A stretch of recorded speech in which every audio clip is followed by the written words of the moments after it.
боби якум ҷамоатҳои ибтидоӣ дар Осиёи Миёна. Палеолит, сохти пеш аз қабилавӣ, пайдоиши ҷамоати қабилавӣ, осори палеолити поин.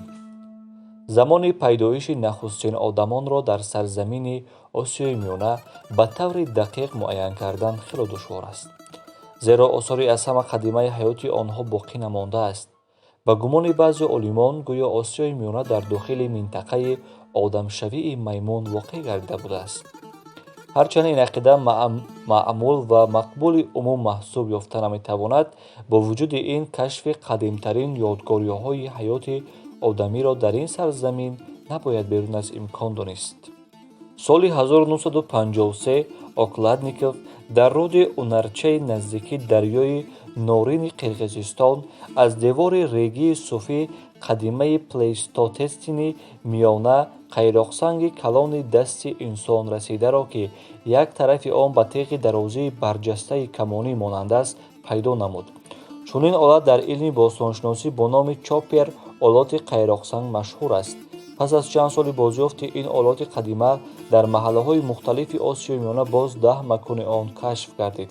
ин гуна олот дар бисёр ноҳияҳои олами кӯҳан ба хубӣ маълум буд.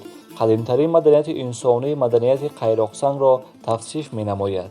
таҳлили типологӣ нишон медиҳад, ки олоти қайроқсанги Осиёи Миёна бо маданияти ба истилоҳ суонии давраи палеолити Ҳиндустон хело шабоҳат дорад. аз ин чунин бармеояд, ки ду кишвар дар давраи палеолити поин як роҳи умумии таърихиро тай карданд. чуноне ки аз мадракҳои геологӣ маълум мешавад, аҳли маданияти қайроқсанг дар давраи пиряхҳои нахуст ва яхбандии рис, яъне дар давраи плейстоцени Миёна беш аз 2000 сол қабл аз ин зиндагӣ ба сар бурданд. он вақтҳо чунин ҳайвонот аз қабили зотҳои қадимаи пил, асп, мамонт ва бизонҳои шохдароз, намудҳои гуногуни каркадан вуҷуд доштанд. аз рӯи баъзе далелҳо одам дар ин замон хело кам будааст. олоти нави дигари дастколоҳои сангӣ, ки барои палеолити поини Европа бисёр хатарнок аст, фақат дар қисмати ғарбии мамлакат дар Туркменистон пайдо гардид. баъзе олимон изҳори шубҳа мекарданд, ки Осиёи Миёна ин қадар барвақт маскани одам шуда будааст, зеро нишонаҳои зиндагии инсон дар ин маҳал аввалу хеки хело кам дар баъзе ҷойҳо алоҳида ёфт мешуданд ва сони аслан дар қабатҳои аз ҳама болоии заминҳои соҳили дарёҳо ба назар мерасиданд. вале инак соли 1973 дар мағзи зардхоки қаратоғи Ёвон ва сипас дар 7 ҷойи миёнаби Тоҷикистон дар мағзи хокҳое, ки дар чуқурии 50-65 метр воқеъ мебошад, олоти сангин ба даст омад. ба ин тариқ аз давраи мусте сар карда дар маданияти асри санги Осиёи Миёна мушобиҳати ду минтақаи бузург палеолит, Осиёи Шарқӣ ва Миёнаро метавон мушоҳида намуд. чунин наздикии маданиятҳоро дертар дар давраи неолит ҳам дидан мумкин аст. мутобиқи мадракҳои навтарин, синни осори асосии давраи мустек дар Осиёи Миёна 50-40 ҳазор сол пеш мебошад. осори палеолити боло тахминан 40-35 ҳазор сол пеш ташаккули нави имрӯзаи башар Homo sapiens сурат мегирад. дар ин давра асбобу олоти сангӣ бо суръат такмил меёбад. ба ивази 3-4 намуди асосии олотҳои замони мусте асбобу абзорҳои гуногуни сангӣ ба вуҷуд меояд. бо такмили асбобу олот ҳаҷми онҳо хурдтар ва васоилҳои шикор низ беҳтар мегардад. дар давраи палеолити боло ташаккули қабилаҳо шурӯъ мешавад. қавми модарӣ, ки аз гурӯҳи экзогамӣ одамон бо риштаҳои хешӣ ва умумияти насаби модарӣ ба ҳам пайваста фароҳам омада буданд, дар ҳамин давра ба дараҷаи рушду такомули худ мерасад. палеолити болои Осиёи Миёна кам тадқиқ шудааст. зоҳиран баръакси давраи мусте шароити табиӣ на дар ҳамаи ноҳияҳои Осиёи Миёна барои зодагони одамони ин давра мусоид буд.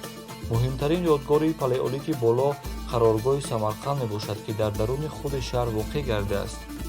дар байни ҳазорон маснуоте аз се табақаи маскунӣ ба дастомада абзорҳои мухталиф аз қабили белча, корд, асбобҳои тарошанда, буранда ва ғайра мавҷуданд. соли 1964 аз ин ҷо ҷоғи одами палеолитӣ боло ёфт шуд. сардори ҳафриёт лев чунин тахмин дорад ки одамони ин қароргоҳ дар манзилҳои аз гил ва хамир сохташуда мезистанд. ғанимати шикори онҳо асосан асп, хар, гови ваҳшӣ, шутур, оҳуи даштӣ, гӯсфанди ваҳшӣ ва гавазн будааст.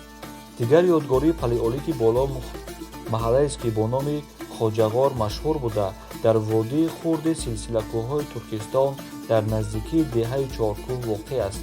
ин ёдгорӣ ба охири палеолити боло тааллуқ дорад. эҳтимол меравад ки одамон дар ин ҷо 15-12 сол пеш аз ин ҷо, яъне дар аҳди кунунии геологӣ зиндагонӣ карданд. табақаи маскунии ин ҷо маҳфуз намондааст. олатҳои аз санги чахмоқ сохташударо сел руфта бурдааст. вале ин ёдгорӣ аз ҷиҳати фаровонии анвои олоти чахмоқсанг ки бо шакл ва сохту пардохти худ аз олоти бошишгоҳи Самарқанд фарқ мекунад, ҷолиби диққат аст. солҳои 1969 соли 1970 дар бошишгоҳи Шугнов ки дар болооби Яхсу воқеъ аст, чанд табақаи маскунӣ кашф шуд. дар ин маҳал дар мағзи зардхоки ҷаррии 50-метрии соҳили дарё дар вусъати калони майдони 5 табақаи маскунии палеолити боло кофта шуд. синни табақаи қадимтарин мувофиқи мадракоти геологию археологӣ 35-30 000 сол аз синни табақи навтарин мувофиқи усули радиокарбонӣ муайян кардани сана 1500 сол пеш аз ду табақаи аз ҳама боло бештар аз ҳама олоти меҳнат ёфт шуд. табақаҳои маскунии бошишгоҳи Шугнов чунин ҷойгир шуданд ки ҷиҳати стратиграфии онҳо возеҳ ба назар мерасад ва ин ба археологҳо имкон медиҳад ки инкишофи тадриҷии маданияти палеолити болои Тоҷикистонро равшан тасвир намоянд. ба мадракҳои дигар низ истинод намуда мумкин аст гуфт ки дар Осиёи Миёна аҳди палеолити боло ду анъанаи техникӣ мавҷудияти худро давом медиҳад ки яке бо палеолити Осиёи Шарқӣ ва Сибир қароргоҳи Самарқанд ва дигар ба палеолити Осиёи пеш хоҷағор алоқаманд буд. тавсифи ҷамъияти палеолит. мо дар асоси материалҳои археологӣ инкишофи тадриҷии қувваҳои истеҳсолкунандаи ҷамъиятӣ давраи палеолити Осиёи Миёнаро мавриди тадқиқ қарор додем. аммо масъалаи такомули тадриҷии иҷтимоии ин ҷамъият ниҳоятдараҷа мураккаб аст. ҳатто қонуниятҳои асосии тараққиёти он дар асарҳои мутахассисони соtsiология низ ба таври мукаммал омӯхта нашудааст.